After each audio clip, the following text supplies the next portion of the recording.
میرے بھائیو آخری عشرہ آ رہا ہے۔ آخری عشرے میں ایک سنت عمل ہے جس کو اعتکاف کہتے ہیں۔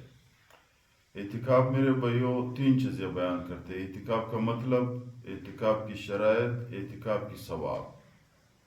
اعتکاف کا مطلب ہے میرے بھائیو روکنا، اپنے آپ کو ہر اس کام سے روکنا جس پہ اللہ ناراض ہوتے ہیں اور پیغمبر علیہ السلام ناراض ہو جاتے ہیں، یہ اس کا مطلب ہے۔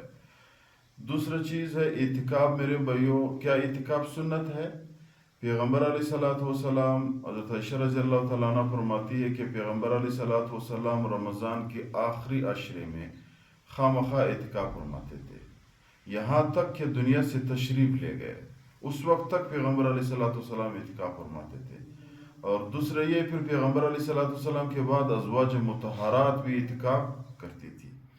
تو اس سے یہ معلوم ہوا کہ مرد بھی اعتکاف کر سکتا ہے، عورت بھی اعتکاف کر سکتی ہے۔ صرف فرق یہ ہے کہ مرد اس مسجد میں اعتکاف کرے گا جہاں سے 5 وقت اذان اور نمازیں ہوتی ہے، اور عورت اس جگہ پہ اعتکاف کرے گی جہاں وہ گھر میں اپنی نماز پڑھے گی۔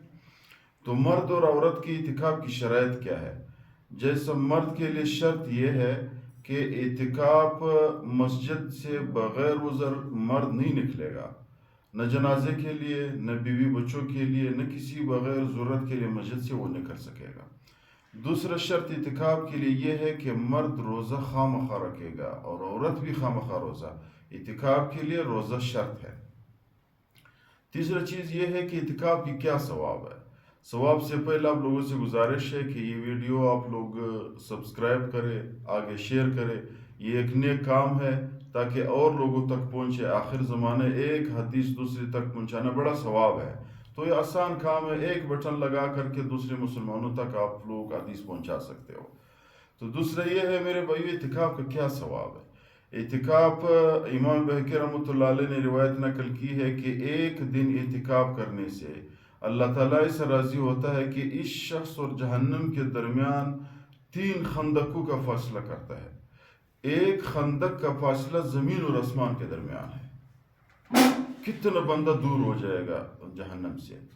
دوسرا روایت یہ امام بہقی رحمۃ اللہ علیہ نے نقل کی ہے کہ اس شخص کو اللہ تعالیٰ حج اور عمرے کا ثواب دے دیتا ہے، متکب کو۔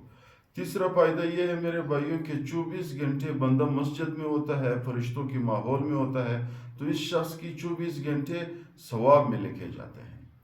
چوتھا یہ چیز ہے میرے بھائیوں کہ کچھ سوال انسان کے ذہن میں آتا ہے، وہ یہ کہ کیا اعتکاف میں بندہ کال کر سکتا ہے؟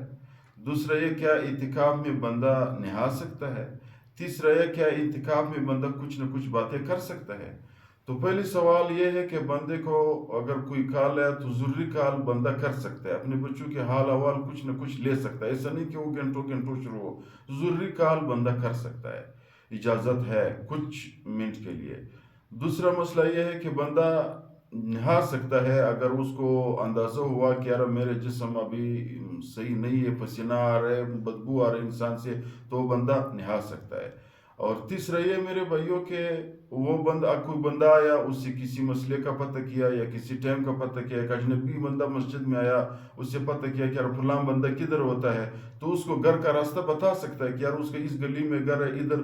یعنی ضروری بات متکب کے لیے، ضروری کام متکب کے لیے، ضروری کام متکب کے لیے جائز ہے کہ وہ کر سکتے ہیں۔ اسی طرح بغیر ضرورت مسجد سے جب وہ نہیں نکل سکتا ہے تو ضرورت کے لیے وضو کے لیے جا سکتا ہے، اور اگر شرعی حاجت ہو تو وہ ادھر بندہ کر سکتا ہے۔